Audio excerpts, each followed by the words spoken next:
Welcome my dear students, hello. आइए गणित की दुनिया में चलते हैं। पिछले लेक्चर में मैंने कहा था, बताया था आप लोगों को दो या दो से अधिक फलनों के योग और अंतर का अवकलन। उससे एक स्टेप आगे बढ़ते हैं गुना में। अब क्या आएगा, जो शुरुआत में जो कहा जाए सूत्र लिए थे उसी से आगे बढ़े रिलेटेड। मैंने कहा भी था पिछले लेक्चर में कि बेसिक तैयार कर देते हैं, उसके बाद फिर अपने आप गणित हल होते चलेंगे। इसमें चलिए अब यहाँ पर आती है बात, दो फलनों के गुना का अवकलन। मतलब फलन जो है, जितने हमने फलन अवकल गुणांक देखे हैं वे फलन आपस में किस में रहें, यदि गुना में रहें, तब उन फलनों को हम गुना से कैसे मुक्त करते हैं और उसका अवकलन कैसे करते हैं। ठीक है, तो चलिए पहले हेडिंग डाल लेते हैं, उसके बाद उस पर काम करते हैं।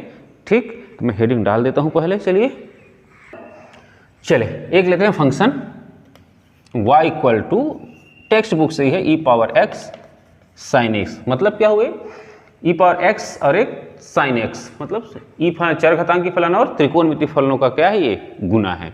हम किसका अवकलन जानते हैं, e पावर x का इंडिविजुअल जानते हैं, sin x का इंडिविजुअल जानते हैं अवकल गुणांक। हमको ये दोनों गुना में मिले हुए हैं, तो पहले तो इसको क्या करना होगा, गुना से मुक्त करना होगा, अलग अलग करने होंगे, उसके बाद ही इनके अवकल गुणांक हम ले पाएंगे। ठीक है, मैंने उदाहरण भी दिया है कई बार, बहुत सारे उदाहरण इसमें आते रहते हैं। ठीक है, तो चलिए इसका क्या होगा, dy by D x equal to D by D x of E power X into sine x. ठीक, हम जानते क्या है, D by D x of F one X into F two X equal to होता क्या है, first function differential of second function plus second function differential of first function. चलिए हम इसको फर्स्ट ले लें और इसको सेकंड। ऐसा कोई कंपलसरी नहीं कि इसको फर्स्ट ही ले, इसको सेकंड ही ले, इसको फर्स्ट इसको भी सेकंड ले सकते हैं, ऐसे कोई यहाँ पर दिक्कत नहीं है। ठीक, चलिए इस बेसिस क्या हो जाएगा हमारे पास, dy by D x equal to E power X D by D x of sine X. अभी अब बेसिक है, सीख रहे हैं, इसलिए इन चीज़ों को बिल्कुल स्पष्टता लिख रहे हैं। जब आगे आप बड़े अवकलन करेंगे, इससे और बड़े बड़े अवकलन करेंगे, तब उस समय बिल्कुल फॉर्मेट बहुत आसानी से और बहुत जल्दी करना है आप लोगों को। शुरुआत है, अभी शुरुआत में तो ऐसे ही करना है। ठीक, plus sine x D by D x of E power x. चलिए देखें, अब अलग हो गया, बिल्कुल इंडिविजुअल यहाँ पर है और यहाँ पर इंडिविजुअल है, तो हो जाएगा कि हमारे पास dy by D x equal to E power x sine x का अवकलन cos x plus sine x e power x का अवकलन ई पावर एक्स। अवकलन खत्म। अब आकलन देखते हैं, फलन और क्या हो सकता है इसमें। अवकलन के बाद इसमें और हम क्या अपने हिसाब से आंसर को मिनिमाइज या छोटा से छोटा रूप में कर सकते हैं। तो देखें अब, dy by D x equal to E power X, दोनों में कॉमन है, cos x plus sine X, और यही लगभग क्या होगा, इसका फाइनल आंसर होगा। मैंने एक छोटा सा एग्जाम्पल लिया आप लोगों के लिए। इस तरह से दो फलनों के गुना का अवकलन किया जाता है। और एग्जाम्पल ले रहा हूँ, अभी कम से कम मैं 4 एग्जाम्पल लेकर आपको दो फलनों के गुना का अवकलन यहाँ पर बता रहा हूँ। इसमें ये बिल्कुल सिंपल सा लिए, अब इसमें हो सकता है कुछ इसमें और ऐड करते हुए लूँगा एग्जाम्पल, ताकि आपको समझ में बैठते चले। ऐसा नहीं कि मैं शुरुआत से एकदम से बड़ा सा एग्जाम्पल लेके आपको बता दूँ। स्टार्टिंग करें छोटे छोटे एग्जाम्पल से। चलिए इसको क्लियर मिटा दूँ, उसके बाद फिर एक एग्जाम्पल लेकर और बताता हूँ दो फलनों के गुना का अवकलन कैसे होता है। चलिए सेकंड एग्जाम्पल लेता हूँ मैं आप लोगों के लिए। आपके टेक्स्ट बुक ही है, 2 times sine x log x. मैंने कहा है पहले कई बार, अवकलन से पहले आकलन क्या होता है। वह फलन हमको अपने कहा जाए प्रॉपर्टीज बेसिस हमको क्या कर रहा है, कुछ सुविधा तो नहीं दे रहा है हमको अवकलन करने के लिए। हम एकदम से अवकलन में ही नहीं चले जाएं, थोड़ा सा आकलन करें। आकलन में इसमें देखें, यहाँ पर दिख रहा है मुझे 3 फलन, अचर फलन, त्रिकोणमितीय फलन और लॉग फलन। लेकिन ये भी जानते हैं जब कोई अचर फलन जो है किसी को कहा जाए फलन के साथ मल्टीप्लाई में रहता है तो हम क्या करते हैं, उसको अवकलन से मुक्त करते हैं। तो इसलिए मैंने इस एग्जाम्पल को लिया है ताकि आपको बता सकूं अवकलन में कांस्टेंट को कैसे मुक्त रखते हैं। जब वो इंडिविजुअल होता है तो जीरो होता है। ठीक है, तो चलिए इसका अवकलन करें। क्या हो जाएगा, dy by dx equal to D by D x of 2 times sine x log X. First function ले लें, फर्स्ट सिस्टम प्रॉपर्टीज लगा लें हम लोग। लिख देता हूं, since d by D x of c f x equal क्या होता है, c times d by D x of f x. ठीक, कांस्टेंट बाहर कर दे, क्या हो जाएगा, d y by D x equal to 2 times d by D x of sine x into log x. अब ये चलिए first function, second function, since that d by D x of f1 x into f2 x equal to first function d by D x of second function plus second function d by D x of first function. ठीक, therefore d y by D x equal to 2 times first function क्या ले रहे हैं इसमें, चलिए sine x को, क्या हो जाएगा ये sine x D by D x of log x plus log x D by D x of sine x. ठीक, चलिए डिफरेंशियल को कोएफिशिएंट में चले, क्या होगा, d y by D x equal to 2 times sine x log x का 1/x plus log x sine x का cos x। Differential complete, differential यहाँ पर खत्म हो गया। काम क्या करना है, अब इसको मिनिमाइज करना है जो सरलतम रूप में हो सकता है। तो इसमें मुझे दिख रहा है थोड़ा सा x को यहाँ पर एलसीएम लेकर ऐसा कर सकते हैं, चाहे तो ये भी आंसर ले सकते हैं। तो इन फाइनल आंसर ऐसा लिख सकते हैं हम लोग, D by D x of 2 sign x plus 2x log x cos x in all total upon x। ये भी एक टाइप का आंसर है, यह भी आंसर है, यह भी आंसर है। ठीक, और इस तरह से दो फलनों के गुना का ये सेकंड एग्जाम्पल मैंने लिया, जिसको आपको थोड़ा सा समझ के रखना है और उस बेसिस आगे आपको क्या करना है, अवकलन करना है। ठीक है, इसके बाद एक एग्जाम्पल और लेता हूँ, और हट के एग्जाम्पल लेता हूँ थोड़ा सा आप लोगों के लिए। ठीक, उसके बाद फिर दो फलनों के भाग का अवकलन आपको बता के चलूँगा। चलिए तीसरा एग्जाम्पल आप लोगों के लिए ले रहा हूँ, थोड़ा सा बहुपद फलन जो है 5x square plus 3x minus 1 into x minus 1, इसको आकलन कीजिए। इसमें क्या हो सकता है, देखिए ये इस फलन को हम यदि बहुपद फलन में यहाँ पर गुना कर दें पहले से, तो हम शायद गुना से अवकलन में बच जाएंगे। गुना नहीं करते हैं तो हमको गुना में अवकलन में जाना पड़ेगा।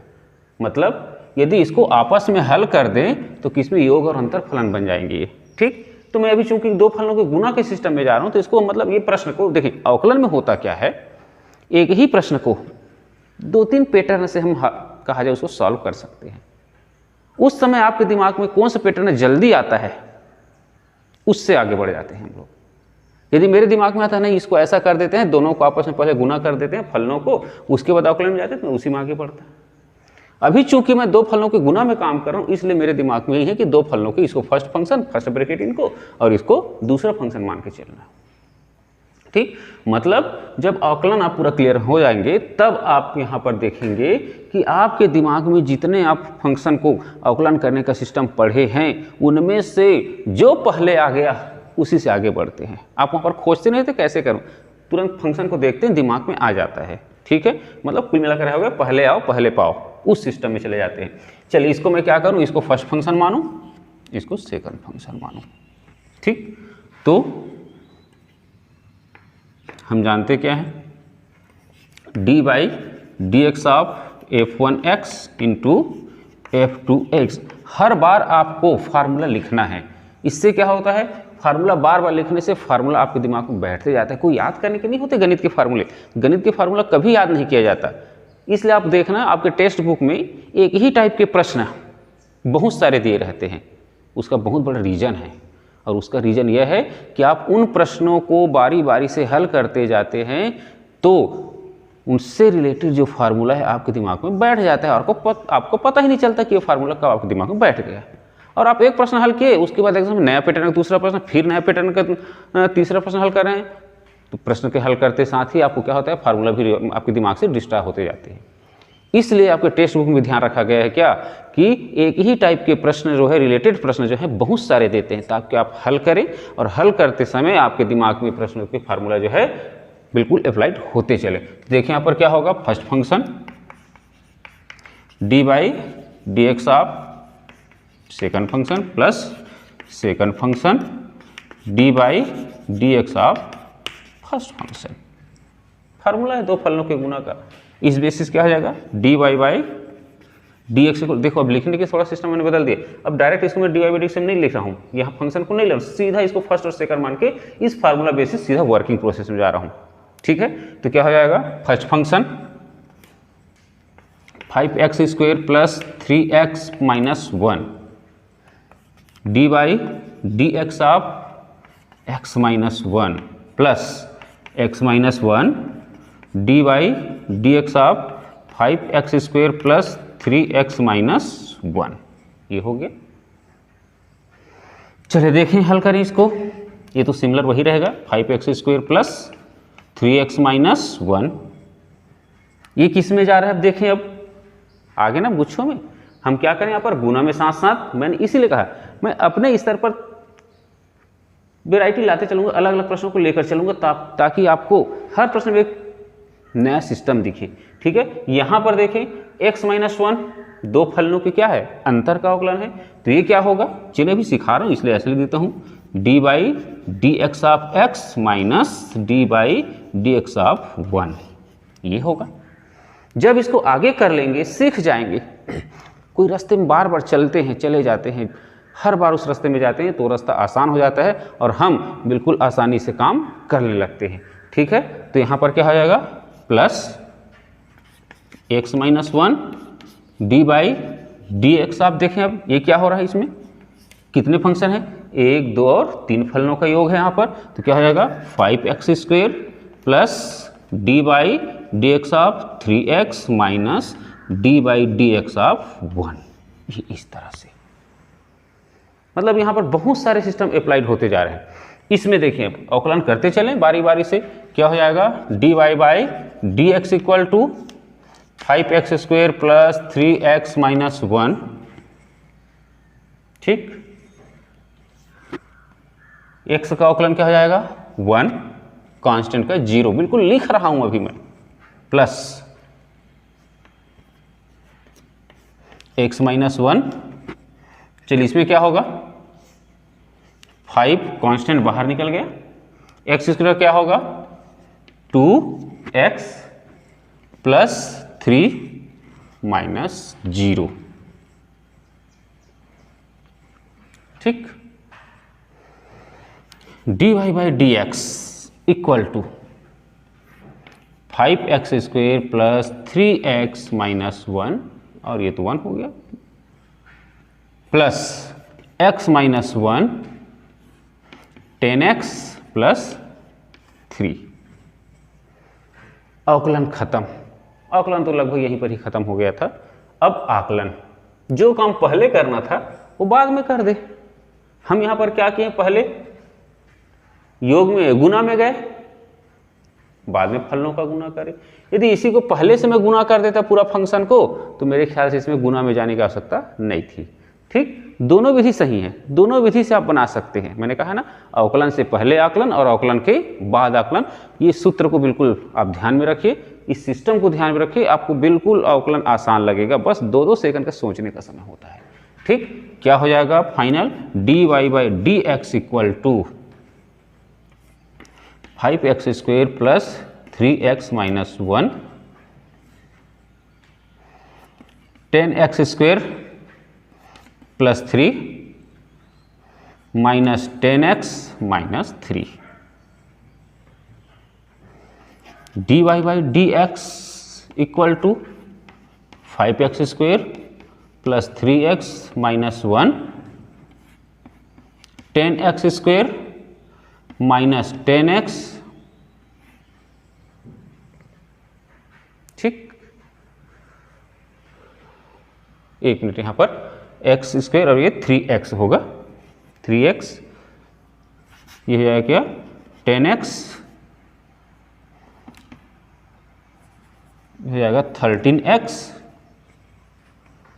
सॉरी क्या होगा, सीधा देखें यहाँ पर, चलिए -7x - 3, ठीक है। अब चले इस बेसिस, अब इसमें चाहे तो और दोनों फलनों का और मल्टीप्लाई करके आप फाइनल आंसर दे सकते हैं। मेरे पास यहाँ पर जगह कम पड़ी थोड़ा सा, dy/dx = इतना तो कर सकते हैं आप लोग आसानी से। और ये फंक्शन क्या क्या होगा हमारा, दो फलनों के, इस टाइप के फलनों के गुणा का अवकलन, ठीक है। इसको भी आप आसानी से कर सकते हैं। मैंने दो सिस्टम बताया, इसको चाहे तो गुना करने के बाद अवकलन करते या अवकलन के बाद वहाँ गुना करें, ठीक है। और इस तरह से देखें, दो या दो से अधिक फलनों के गुना का अवकलन हम आसानी से कर सकते हैं। इसके बाद चलते हैं, चलिए क्या, दो या दो से अधिक फलनों के भाग, लेकिन नियम वही रहेगा, दो फलनों के भाग में बारी बारी करेंगे, अधिक फलन भी दे दिए गुच्छों में तब भी हम कम काम करेंगे, ठीक है। तो चलिए अब चलते, मैं लगभग 3 एग्जाम्पल मैंने दिए आप लोगों को। इन 3 एग्जाम्पलों के साथ साथ आपको अपने टेक्स्ट बुक के प्रश्नावली के प्रश्नों को भी हल करते चलना है। अब चले चलते हैं दो फलनों के भाग के अवकलन के एग्जाम्पल में, ठीक है, इसको मिटाने के बाद। चलिए दो फलनों के भाग के अवकलन में चलते हैं। दो फलनों के भाग का अवकलन, मैं हेडिंग डालूं पहले, दो फलनों के भाग का अवकलन। इसका सूत्र थोड़ा सा लंबा चौड़ा है, मैंने उसमें भी उल्लेख किया था। मैं एकदम से थोड़ा हट के एग्जाम्पल ले रहा हूँ, अपने मन से ले रहा हूँ, ठीक। y = मुझे दिया है sin x / cos x, त्रिकोणमिति फलनों का भाग है। प्रथम अंश में क्या है, sin x है, और हर में क्या है, cos x है, ठीक। चलिए इसका अवकलन करते हैं। इसको मैं क्या मान लेता हूँ, पहला फलन, और इसको दूसरा, ठीक। f1 f2 भी ले सकते हैं। तो क्या होगा, हम जानते क्या हैं, dy/dx, since that f1x / f2x =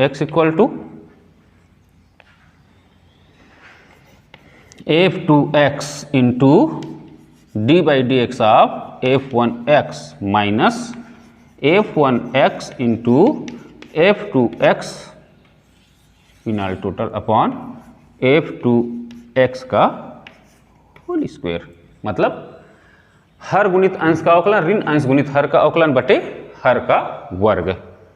इसमें हमने किसको देखें, sin x अंश है, cos x हर है, तो क्या हो जाएगा, इसलिए dy/dx = cos x d/dx of sin x minus sin x। देखिए एक टर्म में याद है तो अगला बस बारी बारी से ये इसको कर दिए, उसके बाद ऐसा पलट दिए, क्या हो जाएगा, d/dx of cos x पूरे का बटा cos x का होल स्क्वायर। प्रॉपर्टीज में चल रहे हैं, चलिए cos x क्या हो जाएगा, अब dy/dx = cos x sin x का अवकलन cos x minus sin x cos x का अवकलन minus sin x upon cos x का होल स्क्वायर, ठीक है। अगला देखें, dy/dx = नेक्स्ट स्टेप में इसको लेकर चलिएगा थोड़ा सा, क्या हो जाएगा, ये cos square x plus sin square x, ठीक है, sin square x upon cos square x ठीक, अवकलन खत्म, आंसर भी आ गया। लेकिन मैं हर बार कहता हूँ जितना आप आंसर को मिनिमाइज कर सकते हैं उतना आपको करना है, जितना आप छोटा कर सकते हैं उतना आपको आंसर को करने का प्रयास करना है। ठीक, मैं एग्जांपल दूं, छोटे क्लास में यदि बच्चा कोई आंसर 2/10 लिखता है, किसी सिस्टम का आंसर सपोज दैट 2/10 लिखता है, टीचर जानता है कि बच्चे ने कम से कम आंसर तक लाने का या आंसर तक जाने का प्रयास किया है, वहां प्रयास का नंबर मिलते हैं। आप यहां पर हायर क्लास में यदि आप किसी आंसर को 2/10 लिखते हैं तो वहां पर टीचर ये सोचता है कि इस बच्चे ने जाने का प्रयास नहीं किया है। देखिए अंतर है बिल्कुल सोच में।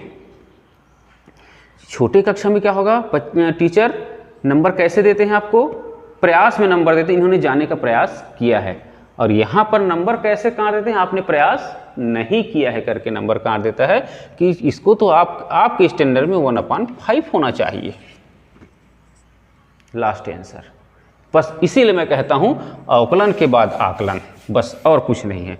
अवकलन के बाद जब आकलन करेंगे तो आप वहाँ पर साम दाम दंड भेद, आप जितने प्रॉपर्टीज जानते हैं मैथमेटिकल, उस पर्टिकुलर फंक्शन से संबंधित या सिस्टम से संबंधित सब लगाकर देख लीजिए, और उससे रिलेटेड उसके बाद उससे फाइनल आंसर क्या बनता है उसको देखिए। बड़े मज़ेदार चीज़ आएगा अभी, देखिए आप लोग क्या होगा। हम जानते क्या हैं, सिंस पढ़ें आप लोग, cos square theta plus sine square theta equal to 1, angle equal हो तो साइन और cos के वर्गों का योग कितना होता है, 1 होता है।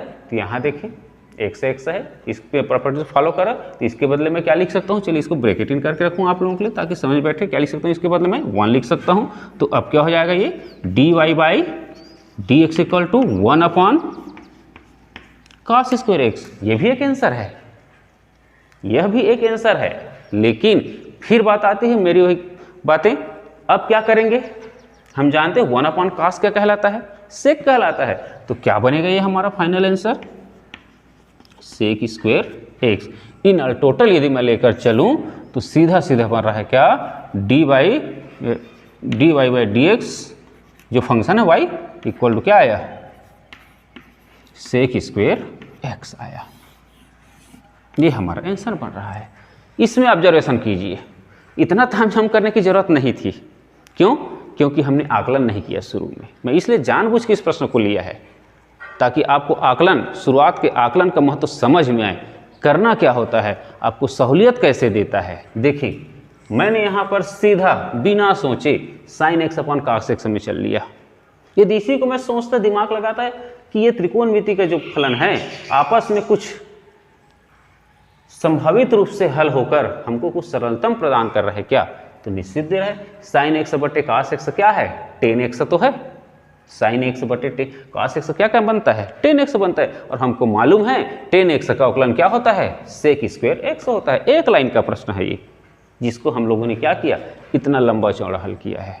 मतलब यदि आप आकलन से चूके तो ऐसे भटकेंगे, इसलिए आकलन से बिल्कुल नहीं चूकना है। 1-2 सेकंड बिल्कुल एक बार आकलन करना है कि यह फंक्शन, पर्टिकुलर फंक्शन किसी विशेष अपने मेथड से हल होकर हमको अवकलन में सहूलियत तो नहीं दे रहा है। इस पार्ट को बिल्कुल आप ध्यान में रखिए, ठीक है। तो ये सीधा एक लाइन का था, लेकिन मैं ये भी कहता हूं एक ही क्वेश्चन को हम अवकलन में 2-3 विधियों से प्रोवाइड कर सकते हैं, बना सकते हैं, 2-3 पैटर्न से बना सकते हैं। ऐसा कोई जरूरी नहीं कि एक पैटर्न से बंधे हों।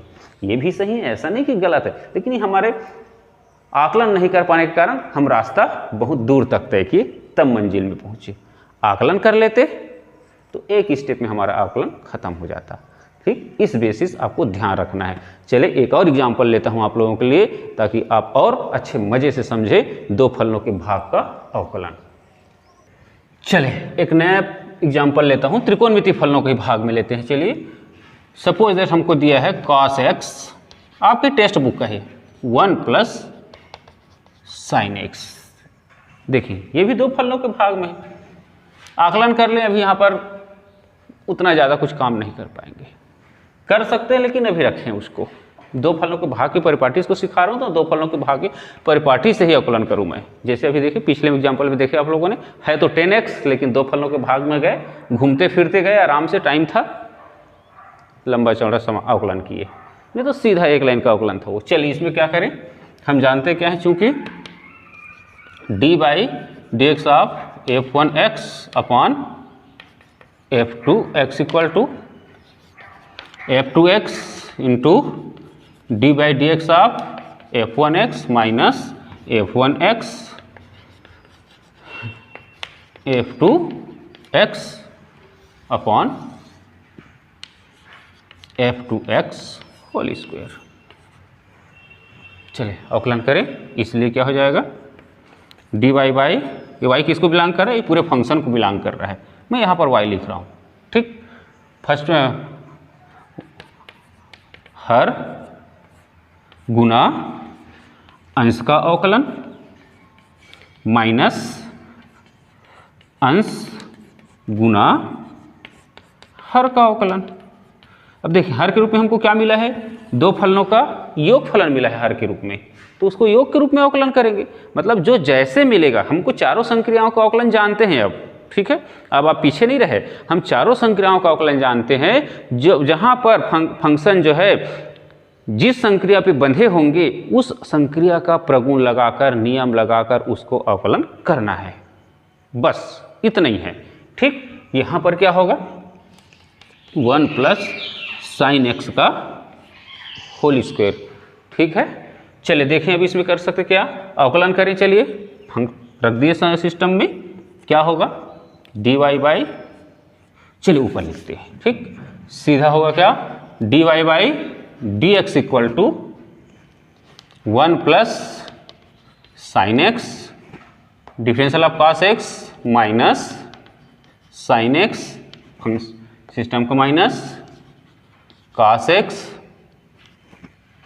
1 का अवकलन 0, चलिए लिख देता हूँ, प्लस cos x लिख दिया मैंने। अब देखिए मैं हर बार हम dy/dx इसमें नहीं ले गया, यहाँ भी ले जाता, लेकिन अब एक एक स्टेप छोड़ते चलें चीज़ों को भी।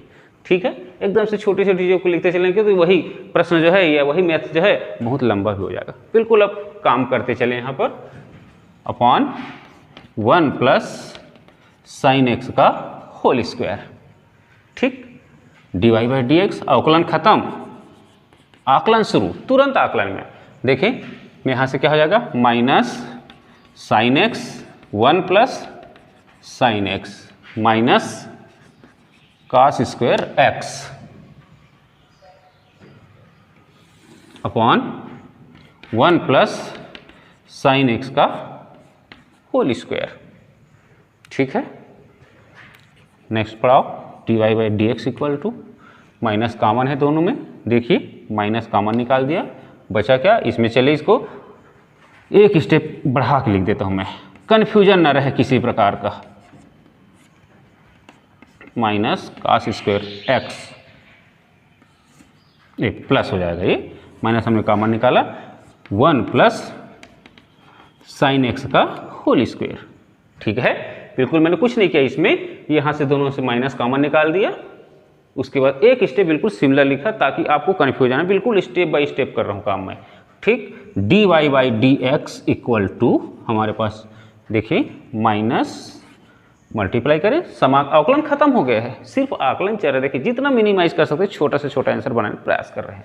ठीक, क्या होगा, sign x plus sine square x plus cos square x upon 1 plus sine x का होल स्क्वायर। इसी को मैं अपनी भाषा में बोलूँ तो खासकर जैसे आप लोगों के स्कूल वगैरह में होते हैं क्या, सलाद सजाने की प्रतियोगिता होती है, हर बच्चा वही गाजर, मूली, मिर्ची, धनिया सब लगाते हैं, कोई फर्स्ट आता है कोई सेकंड आता है, क्यों, सजाने में। वैसे ही अवकलन करने के बाद आप जितना इसको अच्छे से मिनिमाइज करते सजा पाएंगे उतनी ही आपको नंबर पाने में सुविधा होगी, हल करना कोई दिक्कत नहीं है यहाँ पर। ठीक, वैसे ही जैसे मैंने कहा सलाद प्रतियोगिता में जैसे होती है, मैंने कहा ना हर बच्चे वही चीज़ें उपयोग करता है, लेकिन किसी को फर्स्ट किसी को सेकंड, क्यों? क्योंकि उनकी सजावट के हिसाब से। तो वैसे ही तो मैंने यहाँ पर किया है, ठीक। कोई बच्चे को कम नंबर मिलता है, कोई बच्चे को ज़्यादा नंबर मिलता है, एक ही गणित को हल किए रहते हैं, कारण वही होता है। आप कहाँ तक आंसर को ले जाना चाह रहे हैं, कहाँ तक पहुँचाए हैं, पेपर चेकर या आपका जांचकर्ता कितना संतुष्ट होता है, उसको ध्यान में रखना है। तो यहाँ तक मैंने किया, और देखते हैं इसमें क्या हो सकता है। आकलन कर रहे हैं अभी, देखिए sin square x plus cos square हम क्या लिख सकते हैं, उसका 1 लिख सकते हैं, इस पर भी काम कर देते हैं। चलिए तो इधर आगे मिटा दूँ, उसके बाद उस पर काम करके बताऊँ। चलिए आगे देखिए, इसमें dy by D x equal to minus of sine x plus 1 upon 1 plus sine x का होल स्क्वायर। चाहे तो यहाँ पे लिख सकते हैं since that sine square theta plus cos square theta equal कितना 1, जो अभी लास्ट में लिखा था एक क्वेश्चन में। और मैंने बता दीजिए, बिल्कुल कोई मौका मत दीजिए आपको पेपर में नंबर काटने का। इसमें देखिए अब dy by D x equal to